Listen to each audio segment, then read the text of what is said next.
শুভ দুপুর বন্ধুরা দেখুন আজকে দীপালি কিচেনে রান্নাবান্না করেছি। তা কিন্তু আজকের ভিডিও করিনি, রান্নার কোনো ভিডিও নেই, তাই আজকে দাদাকে খেতে দিয়েছি। বন্ধুরা দেখুন, আর দাদা একদম থালা সাজিয়ে বসে গেছে। আর দাদাকে আজকে কি দিয়ে রান্নার ভাত দিয়েছি দেখুন।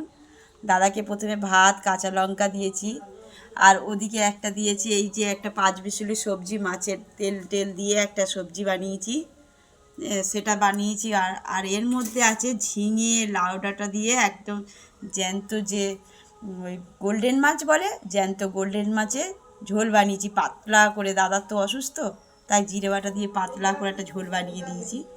আর দাদাকে যেহেতু ডাক্তারে বলেছে সবসময় স্যালাডটা সবসময়ের জন্য রাখবে, তার জন্য এই দাদাকে শসা টমেটো আর লেবু কেটে দিয়েছি। বন্ধুরা দেখুন, দাদাকে খেতে দিয়েছি। আর দাদা এখন একটা সবজি দিয়ে ভাত খাচ্ছে, ওই যে 5 বিশিলি সবজি মাছের তেল দিয়ে।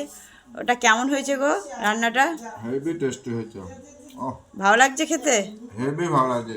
বন্ধুরা আপনারা পারলে এরকম করে খাবেন।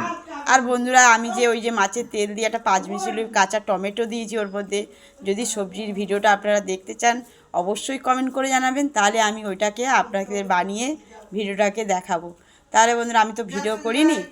বন্ধুরা তাহলে দাদা খাচ্ছে, আর আপনারাও খেয়ে নিন, অনেক বেলা হয়ে গেছে, একদম তো 2টোর ওপর হয়ে গেছে। আর দাদাকে খেতে দিয়েছি, আজ একটু আমাদের দেরি হয়ে গেছে, আর আমরাও এখন খাইনি, খাওয়া দাওয়া করবো। তাহলে এখানে ভিডিওটা শেষ করছি। যদি ভিডিওটা ভালো লেগে থাকে তাহলে লাইক কমেন্ট শেয়ার এবং সাবস্ক্রাইব করে আমার পাশে থাকবেন।